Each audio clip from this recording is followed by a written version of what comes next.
It's funny the things you get into when you have too much time on your hands. Most people pick up a hobby like woodworking. Or maybe they start a garden. Me? I got into listening to the dark. That's what I called it. Anyway, the official term is shortwave radio listening. But that sounds too technical. Too clean for what it really is. When you tune one of those old radios, a good one, you're not just scanning frequencies. You're sifting through the static, through the ether, listening to the secret whispers of the world. This was back in 2019.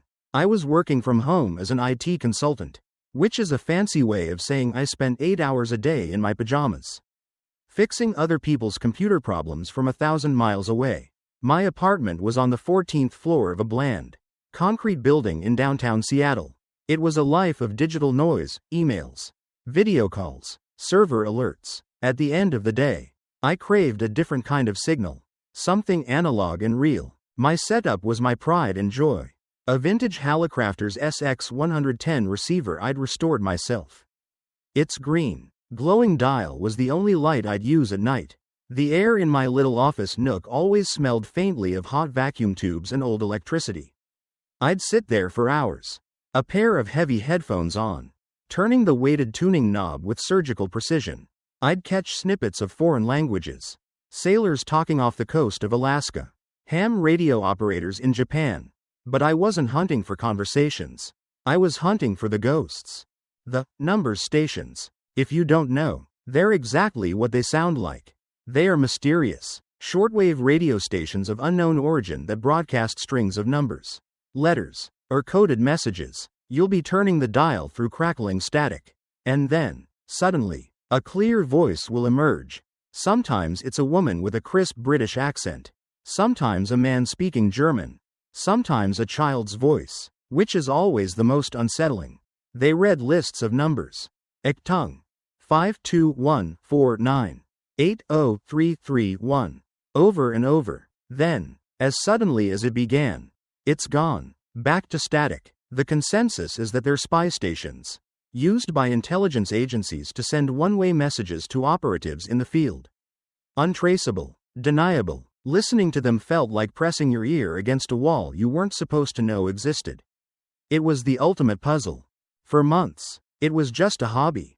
A creepy, fascinating hobby. I had notebooks filled with logged frequencies, times, and transcribed number groups. I tried to find patterns, to crack the code, but it was mostly for the thrill of the chase. I never expected to actually understand any of it. That changed on a Tuesday night in October. It was raining. One of those relentless Seattle drizzles that makes the whole world feel gray and damp. The city hummed below me, but in my headphones, it was just the gentle hiss of the cosmos. I was scanning around the 31-meter band when I found one. It was a new one. A voice I hadn't heard before. A woman, speaking English, but with a flat, almost robotic cadence. American. The signal was incredibly clear, which was rare. I started my audio recorder and scribbled furiously in my notebook. Charlie. 915. Victor. 808. X-ray. 1170.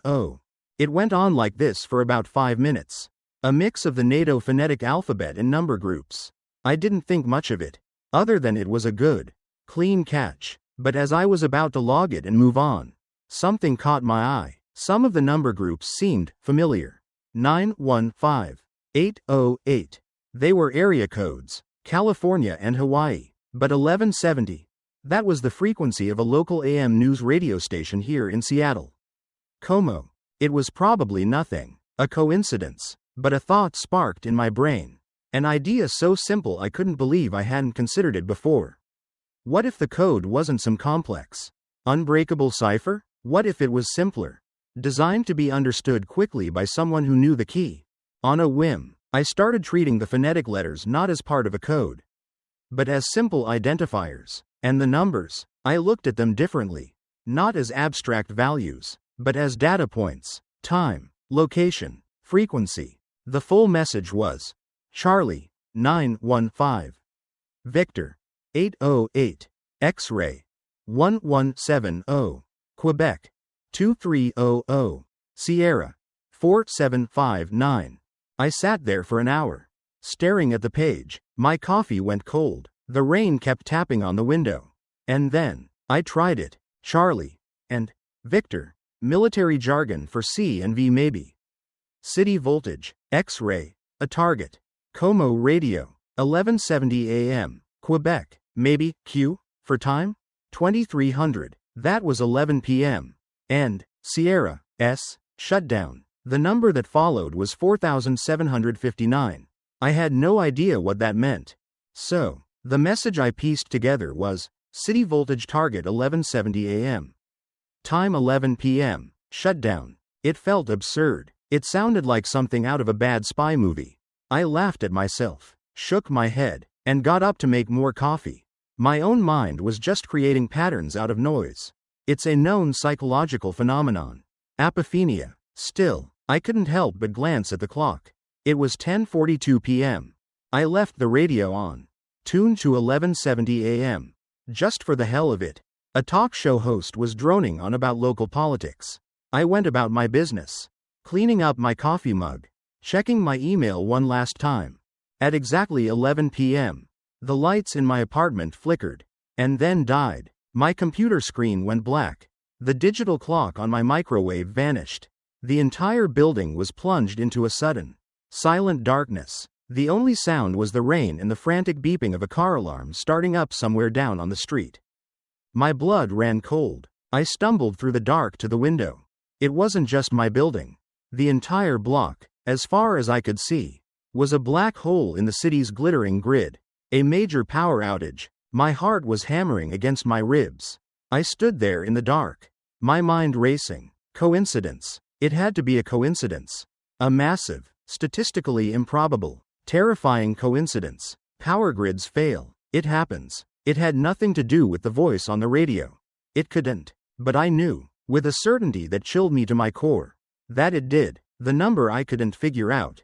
4759.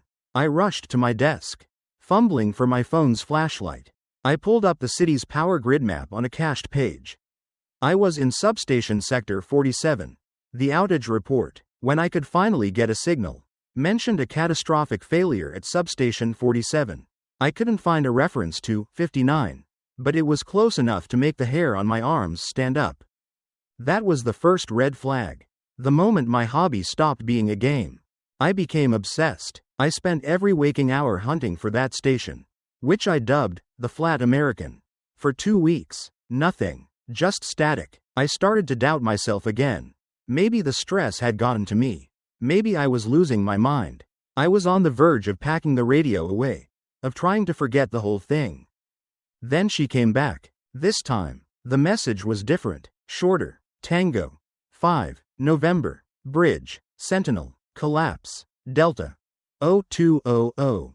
My hands were shaking so hard I could barely write it down.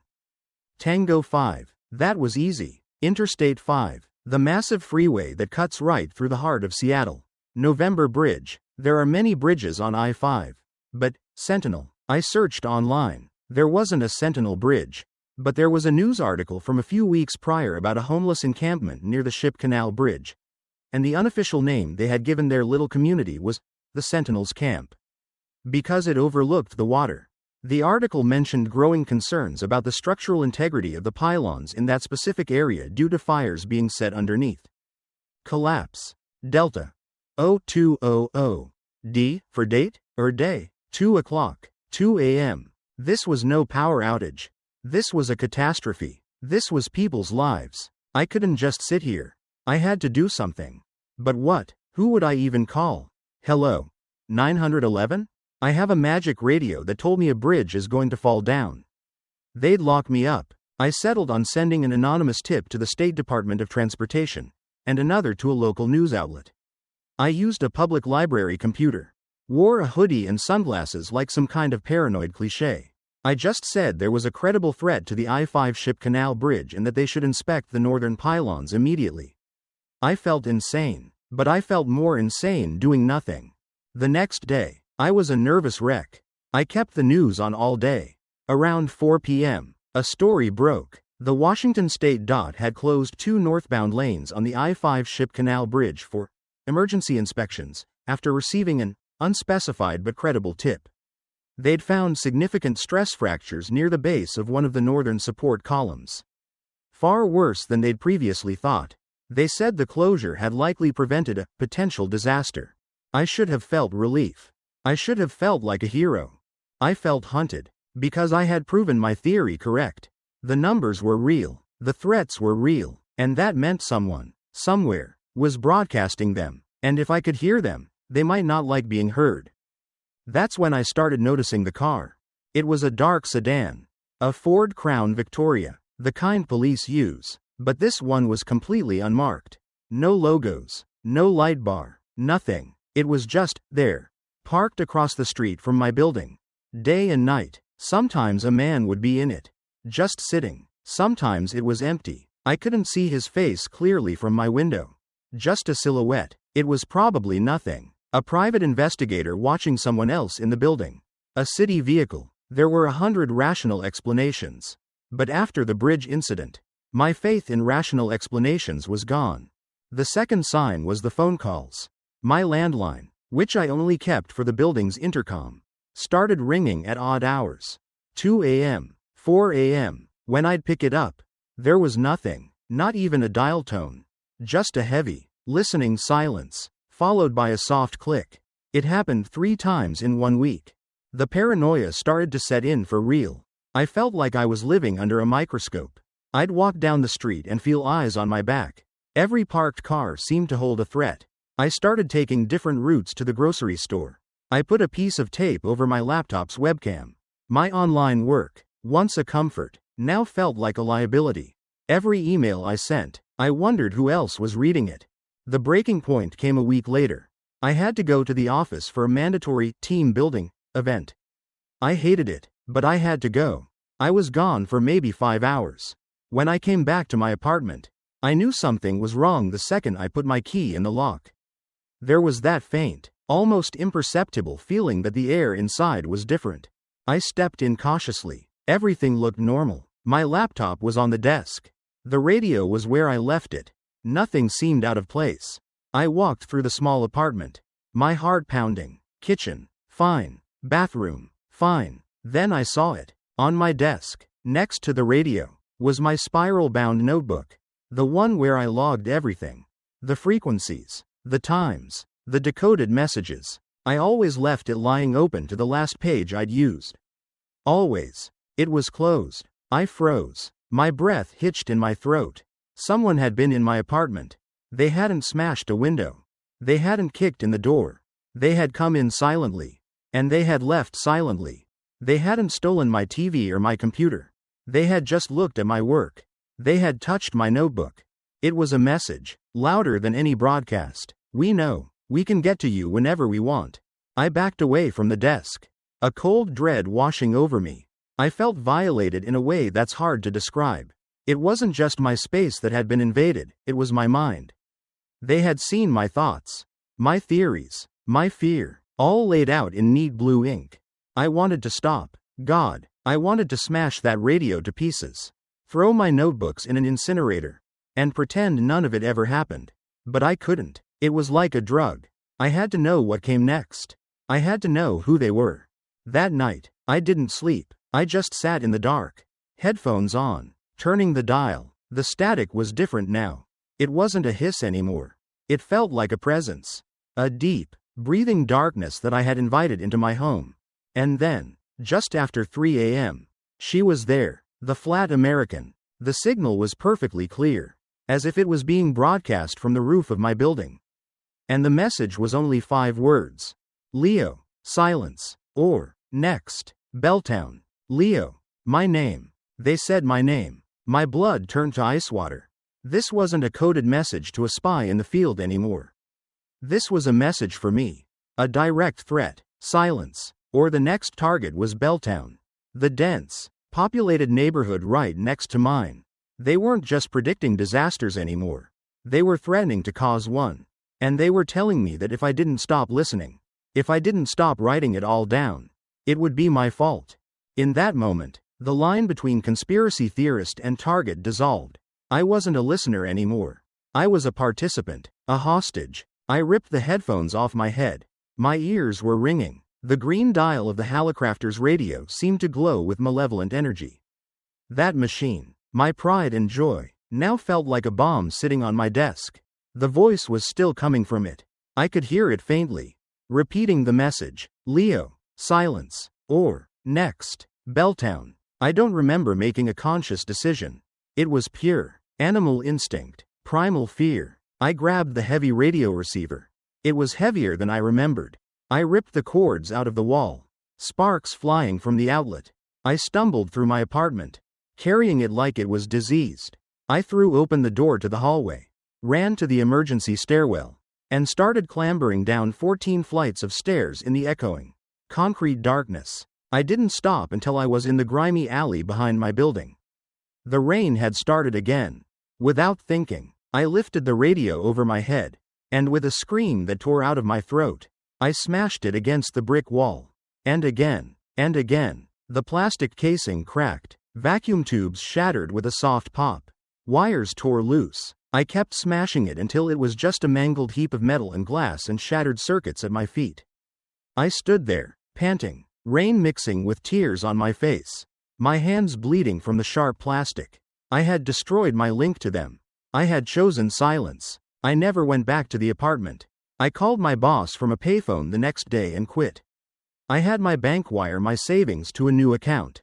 I left everything behind, my computer, my clothes, my entire life on the 14th floor. I got on a bus and just rode. It's been 6 years. I live in a small town in the Midwest now, under a different name. I work a manual labor job. I don't own a computer. I don't own a smartphone. My TV can only get 3 local channels. And I get nervous if it's on for too long. I never found out who they were. The government? Some private corporation? Something else? And I never found out if I was truly decoding their signals. Or if I was just a paranoid man having a breakdown, connecting dots that weren't there.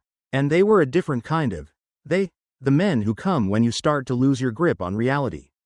I'll never know. And that, I think, is the point. But sometimes, when it's late, and the house is quiet, I can still hear it. It's not a real sound. It's in the hum of the refrigerator, or the wind rattling the window pane. It's the ghost of a signal, buried deep in the noise of the world. The faint, rhythmic crackle of static. And I can't help but wonder if somewhere, in that darkness, a flat, robotic voice is still out there, reading numbers into the night. And I wonder if they ever found a new listener.